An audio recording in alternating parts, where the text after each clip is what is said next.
Hello guys, welcome back to our channel. இன்னைக்கு வீடியோவில் என்ன பார்க்க போகிறோம்னு பார்த்தீங்கன்னா, Cristiano Ronaldo one of the most best footballer. அவர் எப்போ பிறந்தாருன்னு பார்த்தீங்கன்னா செப்டம்பர் 5th 1985 பிறந்திருக்காரு. அவர் ரொம்பவே ஏழ்மையில் இருந்திருக்காரு. எந்த அளவுக்கு ஏழ்மையில் இருந்திருக்காருன்னு பார்த்தீங்கன்னா, நீங்கள் ஸ்க்ரீனில் பார்க்குற வீட்டில் ஒரு சின்ன ரூம் தான் அவங்க வீடாகவே இருந்திருக்கு. ஸோ அப்படி பார்க்கும்போது அவங்களுக்கு அண்ணன் அக்கான்னு சொல்லிட்டு நிறைய பேர் இருந்திருக்காங்க. ஒரு வார சாப்பாடுக்கே வழி இல்லாமல் இருந்த ஒரு கிறிஸ்டியானோ ரொனால்டோ. அவங்க அப்பாவுக்கும் வேலை கிடைக்கல.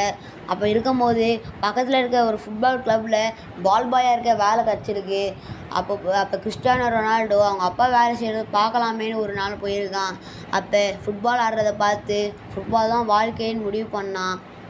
அப்படி இருக்கும்போது அப்போ தான் முதல்ல ஃபுட்பாலை பார்த்து இம்ப்ரெஸ் ஆகி வெறும் காலை விளையாடிருக்கான்.